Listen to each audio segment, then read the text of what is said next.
It started like any normal afternoon. Mark, a quiet retired veteran, had just come back from a peaceful morning of fishing. He backed his small boat trailer into his own driveway, like he'd done dozens of times before. He wasn't blocking the sidewalk, wasn't on the street, and certainly wasn't disturbing anyone.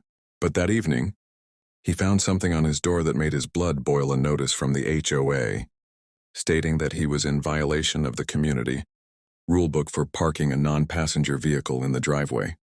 It came with a warning: remove it or face $100 a day fines. Mark was shocked.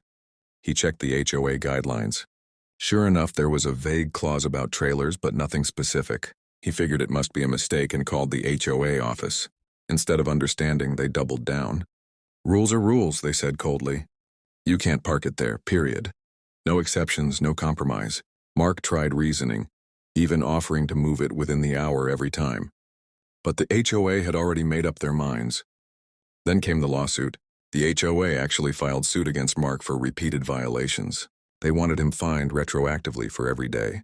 His boat had been seen in the driveway over $3,000 in total. That's when Mark decided he was done playing nice. If the HOA wanted to fight dirty, he'd play smarter. Mark discovered a loophole.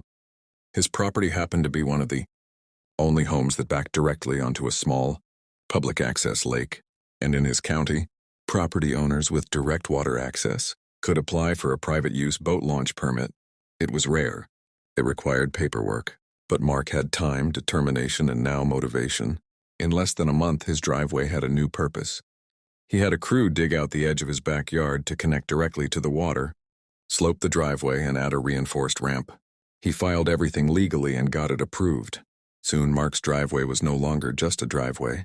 It was an official boat launch. And here's the kicker under state law.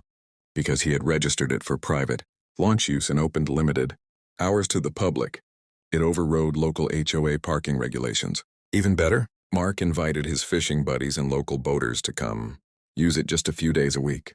Now cars, trucks, and trailers were lined up, legally outside the HOA neighborhood, waiting to use his driveway. The HOA panicked. Traffic increased. Noise complaints poured in, all from the very same people who wanted him punished. But there was nothing they could do. Mark had followed every regulation to the letter. The lawsuit dropped.